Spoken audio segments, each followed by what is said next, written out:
Hi, I'm Manny and welcome to Mojo Talks, where today we're breaking down the season finale of The Walking Dead. Are people still watching it?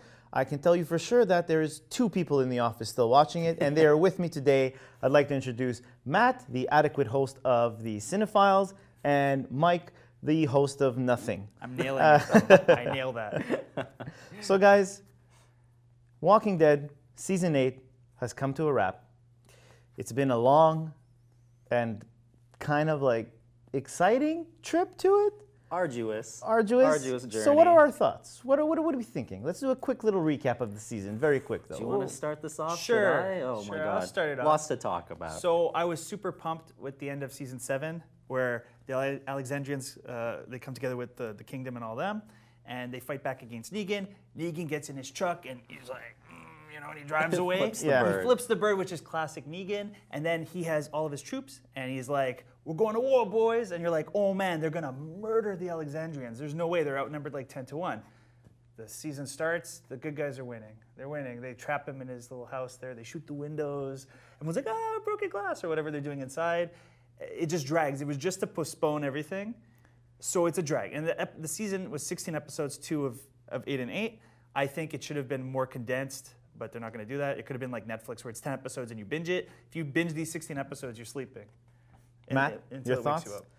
Are you on the side of Mike or you're on the... Yeah, I'd agree with Mike. It was definitely a snoozer of a season, and especially, because it was such a snoozer, I was like, okay, the finale, they're coming out guns a-blazing, and it just wasn't like that. I honestly think this episode, this finale, is the moment the show just completely jumped the So you shark. think this is the moment where it's ended. So let's get into the finale. So the finale is marketed. It's all Negan versus Rick. Yeah. This is where it's going to go down. This is the episode.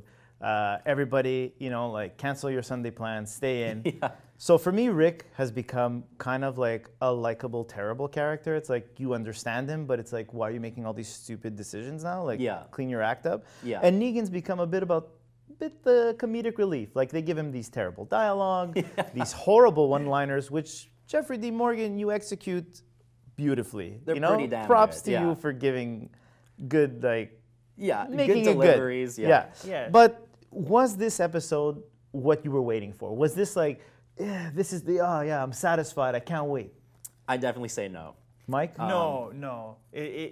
Everything sounds good on paper of what happened.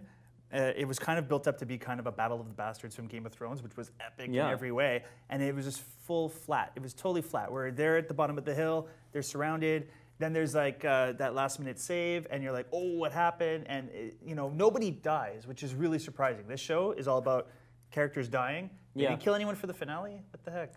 There's very little emotional impact in the finale. I get what you're saying. We're hoping at least that the comparison between this finale and the on some level, like would happen. On some level. Do you find that you guys are finding yourselves a bit tired of these characters? Are you emotionally detached? Has the characters become a bit too much? Like for me, I think that all these characters are playing characters of what they were in past seasons. Like you kind of don't care about the arcs that these characters are going through anymore because they're introducing so many side profile characters that the main characters tend to like, and then those characters die. Yeah. But you don't get attached to any of these people. So you're like, okay, so this guy died and it bothered you, but what does this do for the show as a whole? Like, I feel like they're giving you character developing moments that don't develop the characters, that actually move the characters backwards. Mm-hmm. Well, 2 things. First, this was the chance to clean house. Kill all the characters we don't care about. Gabriel has to go. I'm tired of Gabriel. Eugene had to go. Yeah. I know they kind of gave him some sort of like he's back from the dark side, but he needs to go.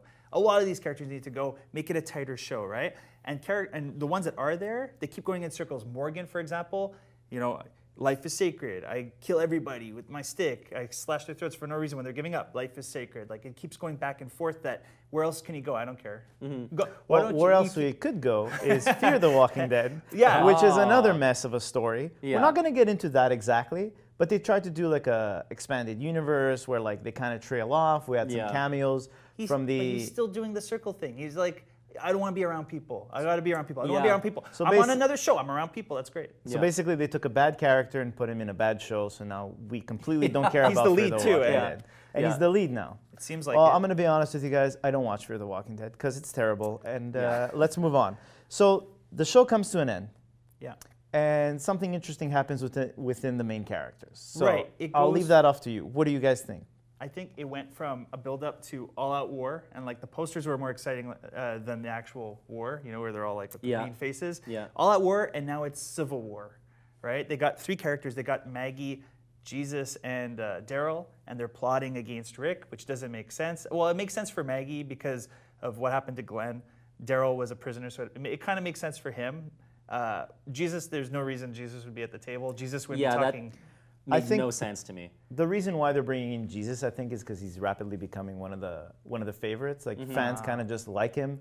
They kind of just like this character. He's a Yeah. little bit mysterious. He's always like, "Oh, I'm in a bind, but I can get out of this. Ain't no problem." But it's weird because they've built this character up to be almost like literally like a Jesus. Like, oh, I love people so much. We don't always have to kill them. There are other ways we can live together. And I feel that that was a big issue in this season, and especially this season finale is just so many characters were flip-flopping between like ideologies over and over and over again, you know? And I think that, among other reasons in the finale, is why the show would jump the shark, because like you mentioned, you have Maggie, you have Jesus, and you have Daryl, who's like by far the most favorite of the whole show.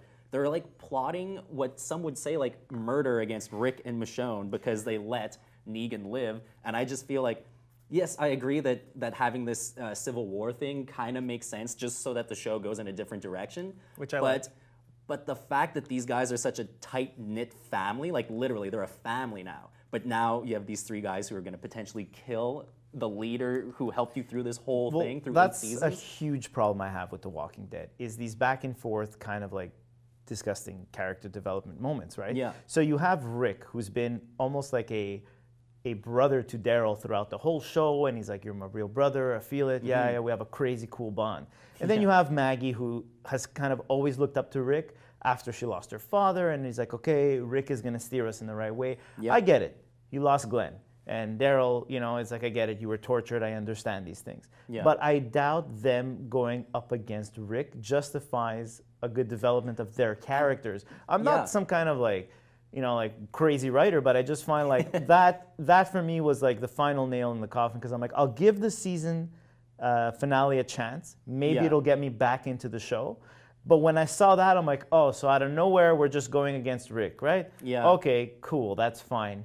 I'm not down with it, and that's what completely detached me from Well, this show. Yeah. I didn't read it that they're going to try to kill Rick. They'll try to marginalize him or get him out. Like, you know, he has Judith. They're not going to, you know, Yeah. they're so tight. I didn't read it that way. I think Rosita should have been at the table instead of Jesus because she has a beef for Abraham. Yeah. I rewatched the episode where Glenn and Abraham get their heads smashed in after that finale, and I'm like, your blood's boiling as a fan. There's no way they would forgive that. Like, I understand their motivations totally, but if it does involve overthrowing Rick and potentially killing him, then I just think that's absolutely absurd. So here we Absolutely are. absurd. Okay, let's wrap this up. So pretty much, The Walking Dead, it is what it is. It's gonna go on forever. It has its own spin-off show, has its own talk show.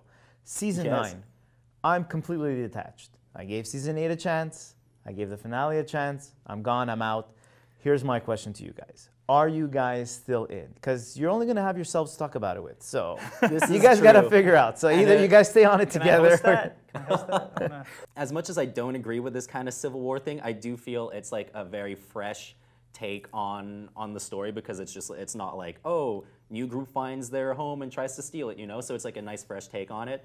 I'm gonna give it another shot. You're Yeah. giving It's it just- another shot? It's been 8 seasons that I've been with it, so it's like it feels weird if I were to stop now.